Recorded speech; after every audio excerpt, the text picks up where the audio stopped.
She didn't know Taylor Swift was in the room next door, and when she began singing soft to comfort her dying father, she never imagined her voice would travel through the wall and straight into the heart of a superstar. But what Taylor did next, no one there would ever be able to forget. And that was just the beginning. The fluorescent lights of St. Camillus Hospital hummed their mechanical lullaby through the sterile corridors of Nashville's busiest medical center. At 11:47 p.m. on a Tuesday that felt like it would never end, the oncology wing had settled into its familiar rhythm of beeping monitors, hushed conversations, and the soft squeak of nursing shoes against polished linoleum. Room 314 held secret that would change everything. Emmeline Garvey sat cross-legged on the cold hospital floor, her back against the institutional beige wall, still wearing her blue scrubs from a 14-hour shift. Her father, Thomas Garvey, lay in the narrow bed above her, connected to machines that measured the final chapters of a life well lived. The cancer had taken his voice 3 days ago, but his eyes still tracked her movements with the same gentle attention he'd given her since childhood.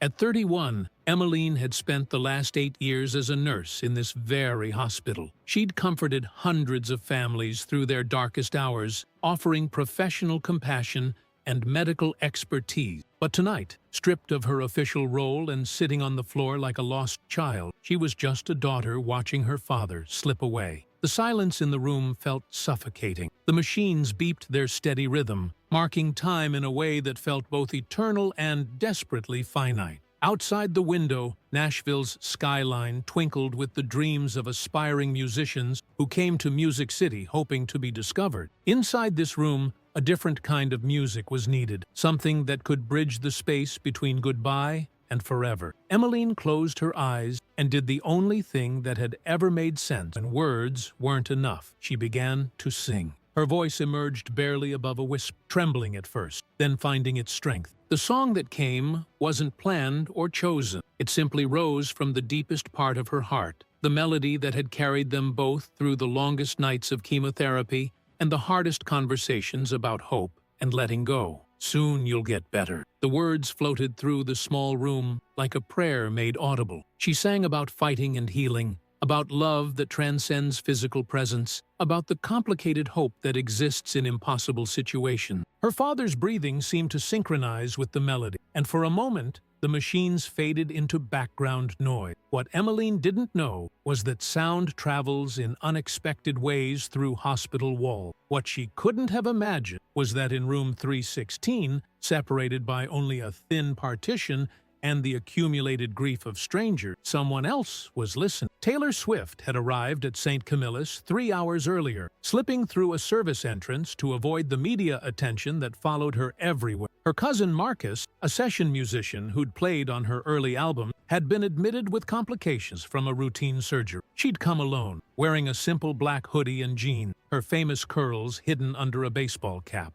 Marcus was sleeping when the singing began. At first, Taylor thought it might be coming from a television or someone's phone, but as she listened more carefully, she recognized something that made her heart stop. The voice was untrained but pure, carrying an emotional weight that no studio production could replicate. And the song was hers. She'd written it during one of the most vulnerable periods of her life, when her mother was battling cancer. Every word had been carved from her own fear and desperate love. Every melody chosen to carry the specific weight of watching someone you can't live without fight for their life. It wasn't one of her biggest hits or most commercially successful tracks, but it was one of the most personal. And now, through the wall, she heard her own words sung back to her, with a depth of meaning she'd never fully understood when she wrote them. Taylor stood frozen by her cousin's bedside, afraid to move and somehow break the spell of what she was hearing. The voice continued, soft and broken and beautiful, turning her lyrics into something that felt like both a love letter and a eulogy. The singing lasted for 7 minutes and 32 seconds. She would remember the exact duration later, though at the moment it felt both instant and eternal. When it ended, the silence that followed was different from the silence that had come before. It was heavy with presence rather than absence, filled with love rather than empty. Taylor waited for her heart to stop racing, then quietly stepped into the hallway. The corridor was dimly lit, populated only by the occasional nurse making rounds and the distant sound of a vending machine humming near the elevator bank. She'd spent enough time in hospitals during her mother's treatment to know the geography of grief, which rooms held families keeping vigil, which doors stayed closed, because there was nothing left to do but wait. She didn't have to wait long to see where the singing had come from. The door to room 314 opened, and a woman emerged. She was small and tired-looking, with auburn hair pulled back in a messy bun, and eyes that carried the specific exhaustion of someone who'd been strong for too long. Her scrubs were wrinkled from sitting on the floor, and she moved with the careful quiet of someone trying not to wake the world. Emmeline Garvey looked nothing like the pop stars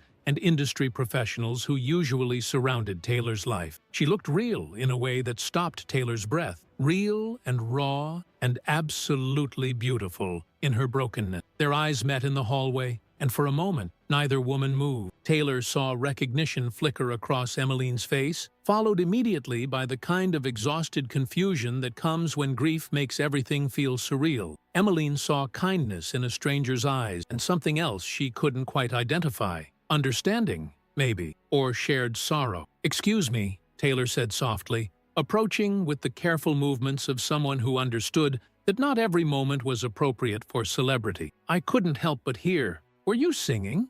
Emmeline nodded, suddenly self-conscious. "I'm sorry if I disturbed anyone. My father," she gestured toward the room behind her, unable to finish the sentence. "You didn't disturb anyone," Taylor assured her quickly. "Your voice, it was beautiful. The song was beautiful." Something in Taylor's tone made Emmeline look at her more carefully. There was a weight to her words that suggested personal knowledge, intimate familiarity with both the melody and its meaning. "Do you know it?" Emmeline asked. "The song?" Taylor's smile was gentle and complicated. "I wrote it." The words hung in the hospital air between them, carrying implications that neither woman was quite ready to process. In that moment, on the oncology wing of St. Camilla's Hospital at nearly midnight on a Tuesday, the distance between superstar and nurse, between artist and audience, between the person who creates music and the person who needs it most, collapsed entirely. And in room 314, Thomas Garvey slept peacefully for the first time in weeks, his dreams filled with his daughter's voice, singing words of hope that had traveled further than anyone could have imagined. The revelation hung between them like a bridge neither woman was sure how to cross. "You wrote it," Emmeline repeated, her voice barely audible in the hospital corridor. It wasn't a question anymore, but a recognition of something that felt too surreal to be true. Her exhausted mind struggled to process the impossibility of the moment, that the person who had created the word that sustained her father through his darkest hours was standing 3 feet away in a hospital hallway at midnight. Taylor nodded, studying Emmeline's face with the careful attention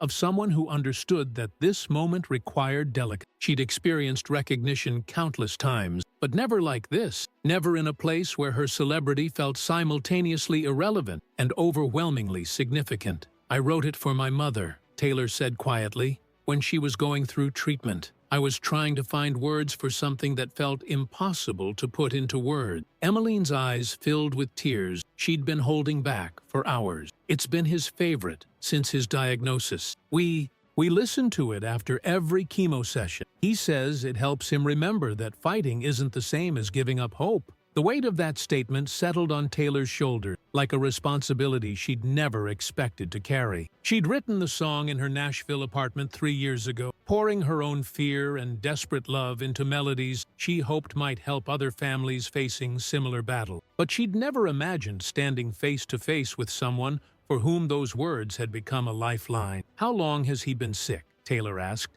leaning against the wall beside Emmeline. The gesture was simple but significant, a choice to share space rather than maintain the distance that fame usually created. 18 months, Emmeline replied, sinking down to sit on the floor again, her back against the wall. Pancreatic cancer, stage 4 when they found it. She looked up at Taylor with eyes that had seen too much. He's a retired music teacher, spent 40 years teaching kids to find their voices. He always said music was medicine. Taylor slid down the wall to sit beside her, their shoulders almost touching the cold hospital floor. The contrast was striking. International superstar and small-town nurse sitting side by side, a shared understanding of what it meant to watch someone you love disappear by degrees. "You were sitting on the floor when you sang," Taylor observed. Inside his room, Emmeline nodded. "It's silly, but sitting on the floor makes me feel smaller, less like his nurse and more like his daughter. And from down there, I can hold his hand while I sing without the bed rail getting in the way." Something in Taylor's chest tightened the image. She thought of all the elaborate stage productions,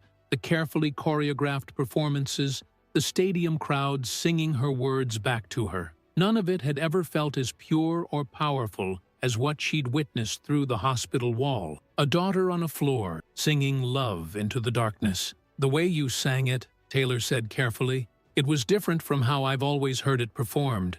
You made it sound like a conversation." "Because it is," Emmeline replied without hesitation. "Every time I sing it, I'm telling him that I see him fighting, that I'm not giving up on tomorrow even when today feels impossible. And sometimes, when his eyes track the melody, I think he's singing back." Taylor closed her eyes, absorbing the profound simplicity of that exchange. She'd spent years crafting the perfect studio version, working with producers to find the right instrumental arrangement, the ideal vocal delivery. But sitting in this hospital corridor, she realized she'd never truly understood her own song until she heard it sung as medicine rather than entertainment. "Can I ask you something?" Emmeline said, turning to look at Taylor directly. "When you wrote it, did you believe the words, the part about getting better?" The question was more complicated than it appeared, and Taylor took her time considering it. "I believed in the hope," she finally said, "even when the hope felt impossible. I think sometimes the believing is more important than the outcome." Emmeline nodded slowly. "Dad's not going to get better. Not in the way the song talks about. The doctors have been clear about that. But when I sing it to him, better means something different. It means peace. It means knowing he's loved. It means not being afraid." They sat in silence for several minutes, watching the late-night hospital staff move through their routine. A custodian mopped the far end of the hallway with methodical precision. A nurse checked charts at the station near the elevator. The vending machine hummed its mechanical tune, normal sounds of a world that kept functioning even when individual worlds were ending. "I have to ask," Emmeline said eventually, a small smile breaking through her exhaustion. "What are you doing here? I mean, I know you're probably visiting someone too, but..." "My cousin," Taylor explained. "Surgery complicated. Nothing life-threatening, thankfully, but enough to keep him here for a few days." She paused, then added, "I come through the service entrance to avoid the camera. Hospitals should be private spaces." Emmeline appreciated that answer more than Taylor could know. She'd spent years watching families try to navigate grief while being photographed, gossiped about, treated like entertainment rather than human beings experiencing loss. "Your cousin is lucky," Emmeline said, "to have someone who shows up at midnight just to sit with them." "We show up the people we love," Taylor replied simply. "That's what you do." The statement hung between them, acknowledging the shared truth that had brought them both to this place. The understanding that love sometimes means sitting on hospital floor and singing to machines that measure heartbeat, and hoping that presence can bridge the gap between staying and letting go. A soft beeping sound from room 314 interrupted their conversation. Emmeline immediately stood, her nurse instincts taking over. "I should check on him." Taylor stood as well, brushing off her jeans. "Of course." As Emmeline moved toward her father's room, she paused at the doorway and looked back. "Thank you," she said quietly, "for the song, for tonight, for understanding that some conversations happen in hallways." "Thank you," Taylor replied, "for showing me what my own words were meant to do." Emmeline disappeared into room 314, leaving Taylor alone in the corridor with the weight of recognition. Not the kind that came with fame or awards, but the deeper recognition of purpose fulfilled in ways she'd never expected. She walked slowly back to room 316, where Marcus was still sleeping peacefully. But as she settled into the chair beside his bed, Taylor's mind was already working, turning over possibilities and making decisions that would change everything. Tomorrow, she would return to St. Camillus Hospital, but she wouldn't come alone. Wednesday afternoon arrived with the kind of autumn sunlight that made Nashville look like a postcard. Golden leaves dancing outside hospital windows, the distant sound of music drifting from the honky-tonks on Broadway. But inside St. Camilla's Hospital, time moved different, measured in medication schedules and visiting hours rather than the rhythm of the outside world. Emmeline had worked a half shift, using accumulated vacation time to spend the afternoon with her father. His condition had stabilized overnight, though stable in their situation meant something different than it might have for other families. Thomas Garvey was comfortable, alert during brief windows, and surrounded by the familiar sounds of machines that had become the soundtrack to their final conversation. She was adjusting his pillows when she heard the commotion in the hallway. "Ma'am, hospital policy requires advance approval for equipment transport," a security guard was saying, his voice carrying the patient frustration of someone explaining rules to people who clearly weren't listening. "I understand," came a calm, familiar voice in response. "But I spoke with Dr. Martinez this morning, and he approved the request. The equipment is for therapeutic purposes." Emmeline moved to the doorway and found herself face to face with a scene that belonged in a dream rather than a hospital corridor. Taylor Swift stood beside a wheeled cart carrying a compact digital piano, flanked by two men who were clearly trying to maintain professional composure, while simultaneously starstruck by their famous charge. "Taylor?" Emmeline said, her voice carrying equal parts surprise and confusion. Taylor turned, her face lighting up with the kind of smile that had made her beloved by millions, but felt, in this moment, like it was meant specifically for an audience of one. "I hope you don't mind the intrusion. I brought something I thought might help." The security guard looked between the two women, clearly recalculating his approach to the situation. "You know each other?" "We met last night," Emmeline explained, still processing the surreal nature of watching one of the world's biggest pop stars navigate hospital bureaucracy with a piano in tow. "But I don't understand." "I couldn't stop thinking about what you said," Taylor explained, gesturing toward the instrument. "About music being medicine, about conversation that happened through song." She paused, meeting Emmeline's eyes directly. "I was wondering if your father might like to hear the song the way I originally wrote it. Live, just for him." The simplicity of the offer hit Emmeline like a physical force.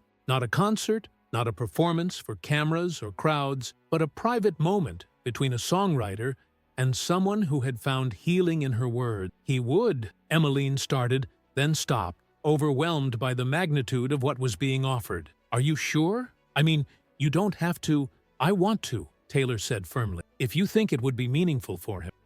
20 minutes later, after paperwork had been signed and the compact piano had been maneuvered through the doorway of room 314, Thomas Garvey found himself the audience for the most intimate concert of Taylor Swift's career. Taylor had positioned herself beside his bed, the small keyboard balanced on the overbed table that usually held his water pitcher and reading glass. She'd changed from her previous night's casual clothes into a simple navy dress that somehow made her seem both more formal and more approachable. "Mr. Garvey," she said softly, leaning close enough that he could see her clearly, despite the medication that kept clouding his vision. "Your daughter tells me you're a music teacher." Thomas managed a small nod, his eyes focusing on her with the careful attention of someone who understood the significance of the moment. "I'm going to play a song for you," Taylor continued, "one you might recognize. Your daughter sings it beautifully." Emmeline sat in the chair beside the bed, holding her father's hand as Taylor's fingers found the keys. The hospital room transformed as the first notes filled the space. Not the polished, produced version that played on radio stations, but something rawer, more intimate, carrying the weight of its original creation. When Taylor began to sing, her voice stripped of all the layers that usually surrounded it in recording, something magical happened in room 314. The machines seemed to quiet their beeping. The fluorescent lights felt less harsh. Even the sounds from the corridor faded into background murmur. But it was Thomas Garvey's reaction that made the moment transcendent. As the familiar melody filled the room, something shifted in his expression. His breathing, which had been shallow and labored for days, seemed to synchronize with the rhythm of the song. His fingers, which had barely moved since losing his voice, tapped gently against his daughter's palm in time with the music. And then, as Taylor reached the chorus, something extraordinary happened. Thomas Garvey began to mouth the word. Emmeline felt her breath catch as she watched her father, who hadn't spoken in 4 days, silently singing along to the song that had become their anthem of hope. His lips moved with careful precision, forming each word as if they carried the weight of everything he couldn't say aloud. Taylor noticed it too. Without breaking the melody, she leaned closer to Thomas, singing directly to him now, rather than simply in his presence. The song became a duet, her voice carrying the melody, while his silent words provided the harmony only his daughter could hear. When the final notes faded, the room settled into a silence that felt sacred rather than empty. Thomas Garvey's eyes were bright with tears, but his face carried an expression of peace that Emmeline hadn't seen in months. "Thank you," he whispered, the words barely audible but clear enough to stop both women's hearts. They were his first spoken words in 4 days, and they would be his last. Taylor reached out and gently took his free hand. "Thank you for letting me share the song with you. Your daughter sings it perfectly." Thomas smiled, his eyes moving between Taylor and Emmeline, with the satisfied expression of a father who had witnessed something beautiful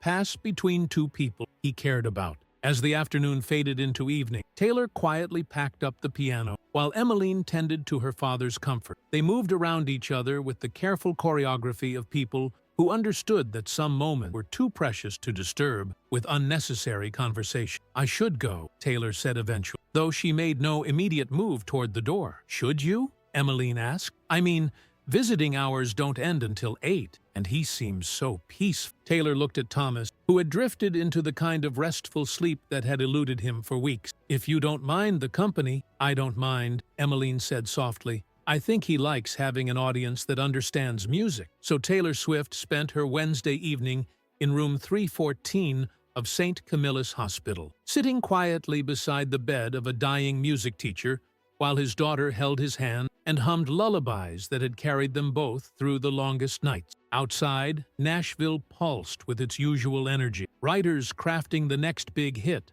performers chasing their dreams, industry executives making deals that would shape careers. But inside that small hospital room, something more fundamental was happening. Music was fulfilling its most ancient purpose, providing comfort in the face of the incomprehensible, building bridges across the space between staying and letting go. Neither woman knew that Thomas Garvey would pass peacefully in his sleep that night, his dreams filled with melody that had traveled from his daughter's voice to a superstar's heart and back again, completing a circle of music and love that would continue long after his final breath. The funeral was held on a Saturday morning at the small Methodist church where Thomas Garvey had directed the choir for 23 years. The sanctuary, filled with former students, fellow teachers, and neighbors who remembered him as the man who could make children believe their voices mattered. As mourners filed into the wooden pews, many shared whispered memories. "Mr. Garvey taught my daughter to sing," one woman told another. "She was so shy, but he made her believe she had something beautiful to share. He stayed after school every day for 3 months to help my son with his solo for the Christmas concert," added a father, his voice thick with emotion. "Never asked for extra pay,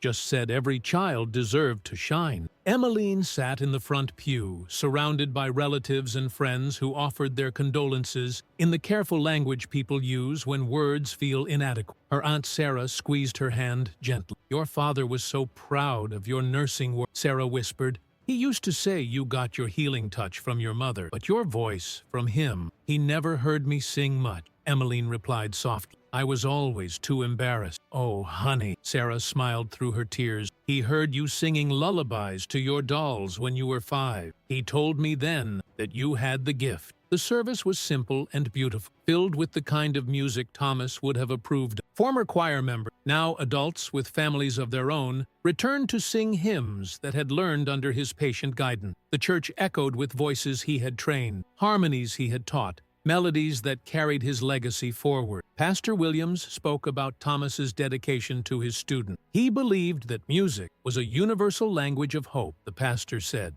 In 40 years of teaching, he never met a child whose voice couldn't be trained, whose spirit couldn't be lifted through song. After the service, as mourners gathered for the reception in the church hall, Emmeline found herself surrounded by stories she'd never heard. "Your dad saved my marriage," confided Mrs. Patterson, an elderly woman who had been in the church choir for decades. "When my husband was dying of cancer, Mr. Garvey taught me to sing his favorite hymn. I sang it to him every night in the hospital. It gave us both such peace." A middle-aged man approached with his teenage daughter. "Miss Garvey, I'm Robert Chen. Your father taught me in 3rd grade, 40 years ago. This is my daughter Lisa. Dad talks about Mr. Garvey all the time, Lisa said shyly. He says your father is the reason he became a music teacher too. Your father changed my life, Robert continued, his voice emotional. I was a kid with a stutter, too scared to speak in class. But when Mr. Garvey heard me humming, he said, singing was just talking with wings. He helped me find my voice in every way. As the afternoon wore on, Emmeline realized she was learning about a side of her father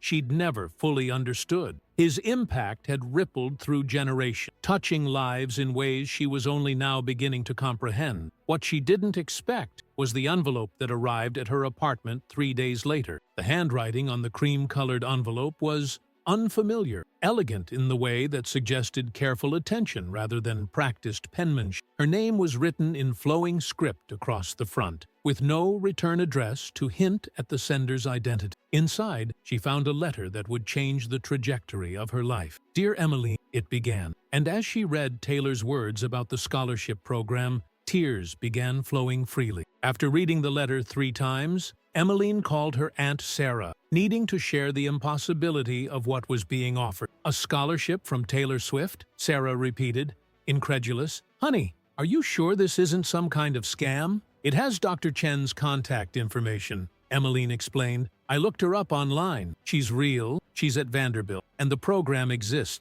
Ooh, but why would Taylor Swift know about your father? Emmeline took a deep breath and told Sarah about the night at the hospital, about singing to her father, about the unexpected encounter with the superstar who had written the song that sustained them both. I don't understand, Sarah said softly. You never told me any of this. I wasn't sure it was real, Emmeline admitted. It felt like a dream. But now, the phone call to Dr. Chen happened that afternoon, after Emmeline had spent hours pacing her apartment, trying to work up the courage. Emmeline Garvey? Dr. Chen's voice carried the warmth of someone who had dedicated her career to helping others find healing through creative expression. I was hoping I'd hear from you. Taylor told me about your work with your father, about the way you used music as comfort care. I'm not sure I understand exactly what the program entails, Emmeline admitted, settling into her father's old armchair. I mean, I know the basics of music therapy, but I've never formally studied. That's exactly why you're perfect for it, Dr. Chen replied enthusiastically. You've been practicing intuitive music therapy for years, probably without realizing. Tell me, when you sang to your father, what guided your choice? Emmeline thought carefully. His breathing, mostly. I'd match the rhythm of the songs to help him feel calmer, and I'd choose lyrics that felt hopeful but honest. Nothing that felt like lying about what we were facing. Remarkable, Dr. Chen murmured. You were instinctively using respiratory pacing and carefully selecting lyrics for emotional regulation. Those are advanced techniques that we teach in second-year course. Over the next hour, Dr. Chen outlined a curriculum that felt like it had been designed specifically for Emmeline's background and interest. We have courses in neurologic music therapy for patients with brain injuries, training in neonatal music therapy for premature infants in NICU, and advanced studies in palliative care music therapy for families facing end-of-life decisions. The clinical rotations sound incredible, Emmeline said, feeling excitement building despite her uncertainty. They are, Dr. Chen confirmed. You'd work with some of the most respected music therapists in the country. And, Emmeline, I have to tell you, all of our graduates are guaranteed positions with our partner hospital. We're trying to create a new model for healing, one that recognizes music as legitimate medical intervention. Dr. Chen, Emmeline asked hesitantly, can I ask why Taylor Swift would create a scholarship in my father's name? I mean, she only met him once. Dr. Chen's voice softened. From what Taylor told me, your father reminded her why she started writing songs in the first. She said watching you care for him, seeing music become medicine in your hand, changed her understanding of what her art could accomplish. That evening, Emmeline sat at her kitchen table with a blank piece of paper, trying to craft a letter of intent that could capture everything she felt about music and healing and the responsibility she felt to continue her father's work in a new form. She wrote about holding hands with patients who were afraid, about singing lullabies to children who couldn't sleep, about humming melodies to families who needed something beyond medical intervention. She wrote about her father's belief that music was a universal language that spoke directly to the heart. I want to study music therapy because I believe healing is about more than curing illness, she wrote. Sometimes healing means finding peace with pain, or connecting with loved ones when words aren't enough, or remembering who you were before you became defined by what's wrong with your body. The acceptance letter arrived 2 weeks later, along with another handwritten note from Taylor that simply read, "Your father would be proud. I can't wait to see how you change the world." 2 years later, Emmeline Garvey stood in front of 37 third graders at John F. Kennedy Elementary School, holding a guitar that had been donated by an anonymous benefactor. The children sat cross-legged on the colorful carpet, their faces upturned with the kind of attention that teachers dream about but rarely achieve. "Who can tell me what music therapy means?" she asked, strumming a gentle chord that filled the classroom with warm sound. A girl in the front row raised her hand enthusiastic. "It's when music helps people feel better?"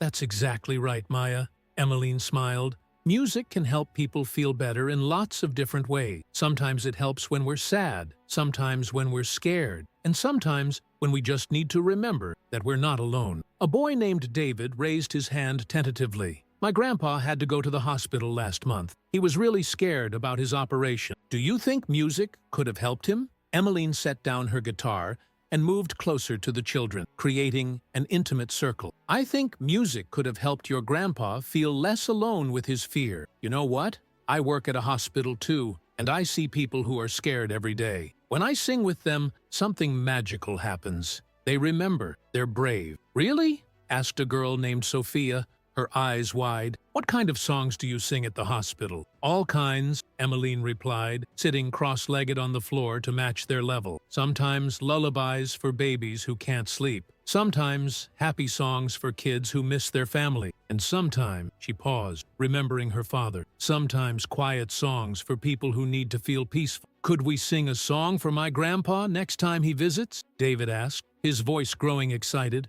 "He's coming to our house for dinner on Sunday." "I think that would be wonderful," Emmeline replied warmly. "What kind of music does he like?" "He always hums old country songs when he's working in his garden," David said. "But I don't know the word. He says they remind him of when he was young and met my grandma at a dance." Maya leaned forward eagerly. "Miss Emmeline, do you know any country songs that help people feel better? Maybe we could learn one for David's grandpa. And maybe for my mom, too," whispered Marcus from the back, so quietly that only Emmeline heard him. Emmeline's heart tightened as she looked at Marcus, a quiet boy who had recently returned to school after missing several weeks due to his mother's hospitalization for depression. She made a mental note to speak with him privately after class. "I'm going to teach you a song today," Emmeline continued, repositioning her fingers on the guitar string. "It's a song about being brave when things are hard, about knowing that someone cares about you even when they can't fix everything that's wrong." "Is it a sad song?" asked Emma,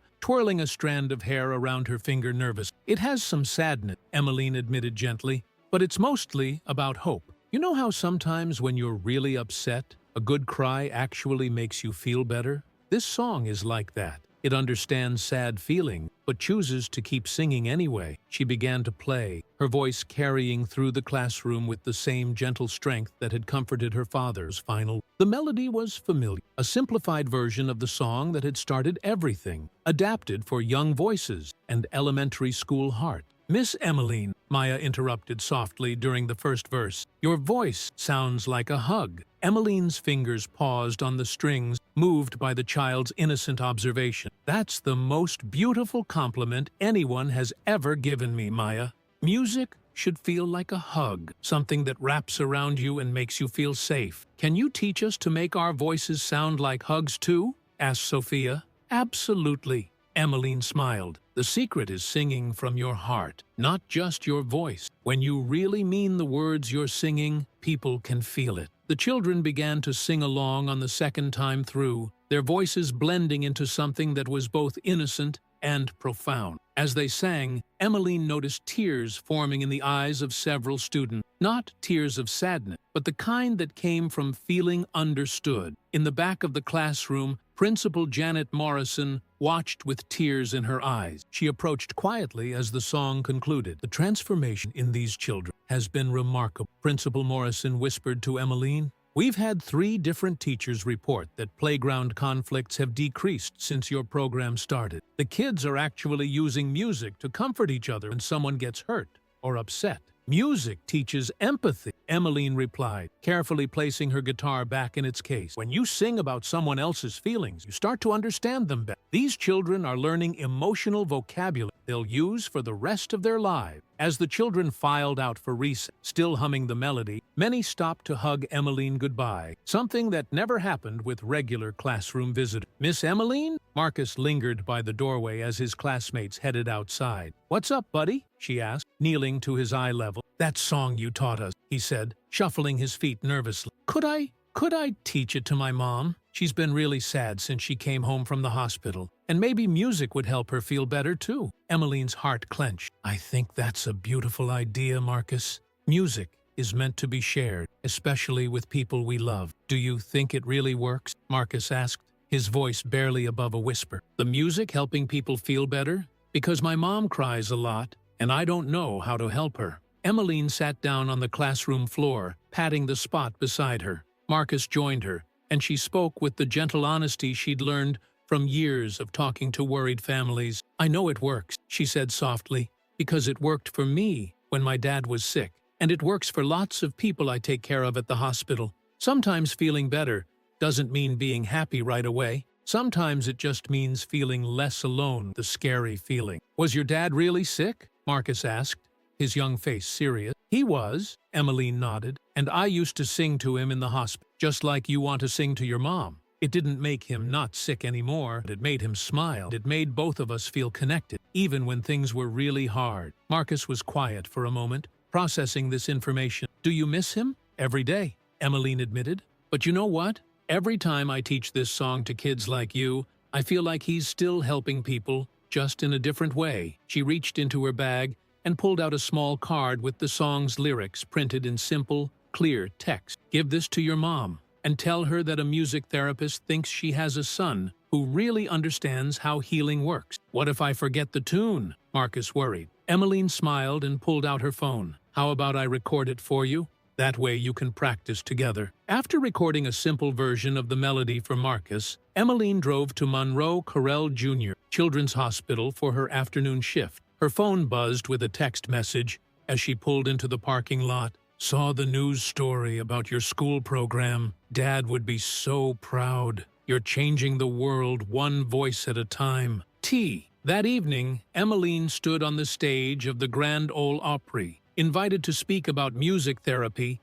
at a benefit concert organized by Taylor Swift's foundation. The legendary venue was packed with music industry professionals, healthcare workers, and families who had been touched by therapeutic music program. 2 years ago, she began, her voice carrying clearly through the historic hall, "I was sitting on the floor of a hospital room, singing to my dying father. I thought I was just trying to comfort him in his final days. I had no idea that someone was listening through the wall, or that my voice would be heard by someone who could amplify it in ways I never imagined." She paused, looking out at the audience, seeing faces that reflected her own journey from grief to purpose. "Today, a 7-year-old boy asked me if music really works to help people feel better. I told him yes, because I've seen it work in hospital rooms and classrooms, in therapy sessions and living rooms. Music therapy isn't magic. It doesn't cure cancer or erase trauma, but it does something just as important. It reminds us that we're not alone in our pain, that healing comes in many forms, and that sometimes the most powerful medicine is simply knowing that someone cares enough to sing with you in the darkness." Later that night, Taylor Swift took the stage and announced the establishment of the Healing Voices Endowment. "This is for Thomas Garvey," Taylor said, "a music teacher who understood that voices have the power to heal, and for his daughter Emmeline, who taught me that sometimes the most important audience is an audience of one. As the audience rose in standing ovation, Emmeline closed her eyes and did what felt most natural. She began to hum the melody that had started it all, the song that had traveled from her father's bedside to a superstar's heart and back again, now spreading to concert halls and classrooms and hospital rooms around the world. The circle was complete, but the music would continue forever.